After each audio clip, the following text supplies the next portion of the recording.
Dámy a páni, držitelia Radiohead Award 2009 v kategórii Album roka podľa poslucháčov Rádia FM, kapela Diego.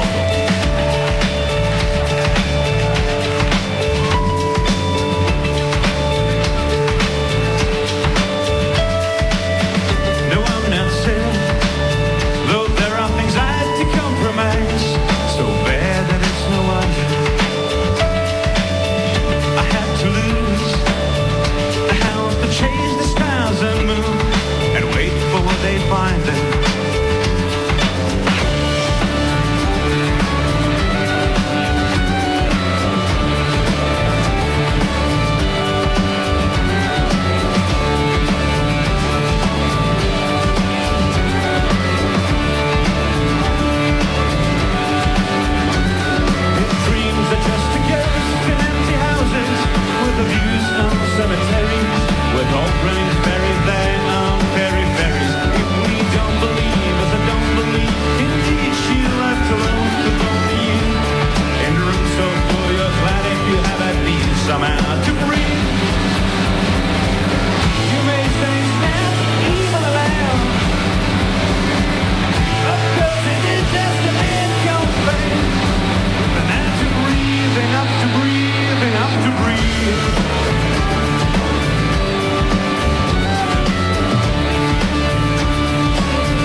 Egom. Fantastické vystúpenie minuloročných víťazov. Videli ste Diego. Tí získali cenu za album roka 2009. Mimoriadne schopná koncertná kapela, tých si radi voláme aj do rána na FM-ku, na rádiu FM. Sú schopní nazvučiť sa o 7 ráno a o 8 odohrať fantastický koncert. Predviedli to aj dnes večer a opäť vyfešákovaná kapela. Evidentne majú nejaké spoločné outfity. Asi, ak vyhráte cenu Radiohead Award, tak sa treba pekne obliecť na ten ďalší ročník. Pekne oblečený Ľuboš z Diego, dobrý večer. Dobrý večer. No, vy ste si to čo vymysleli? Dobre to máte vymyslené. Nenechali ste sa zahambiť pred Noiscat? Áno, my sme sa nechali inšpirovať Noiscat, lebo oni sa vždycky tak pekne oháknú a my sme boli vždycky takí neoháknutí. Tak sme teraz poprosili našu kamarátku Lenku, aby nám niečo pripravila. Ešte zadýchaný Ľuboš z kapely Diego, pokojne sa vydýchaj. Noiscat, aby sme doplnili teda tú vyfešákovanosť, tak Noiscat sú tiež víťazi Radiohead Award v tom predchádzajúcom ročníku za album Blízko, v roku 2009 najlepší album Diego. No, ako ste sa mali ten rok? Čo ste robili za ten uplynulý rok medzi ostatnými a súčasnými avardami? No my sme vyrazili na také mini-turné po Slovensku, asi 10 koncertov a zahrali sme si a potom nejaké letné festivaly a potom sme si dali pauzu. A teraz zase nabiehame do nejakého kapelného režimu. Ako sa vystupovalo teraz na Avardoch? Aké bolo vystúpenie? Aké máte pocity z toho celého? Veľmi dobre. Je tam kopa ľudí a celé to má peknú atmosféru. Sú v pohode. Všetko je tak, ako má byť. Dozvieme sa o malú chvíľu v podstate víťazov v tej ostatnej, najväčšej kategórii. Ako hodnotíš výsledky tých doterajších? Si spokojný, alebo doprial by si to niekomu inému, alebo chýbal ti tam niekto iný v tých kategóriách? Ja myslím, že to bolo presne tak, ako to malo byť. Myslím si, že všetci, ktorí vyhrali, si to zaslúžili. Koniec koncov rozhodovali poslucháči a tí presne vedia, ako to má byť a čo sa im páči, tak ako koniec koncov ocenili aj vás. Aký to malo nejaký možno dopad na váš album, možno na jeho predaj? Odrazilo sa nejak váš zisk Radiohead Award na niečom?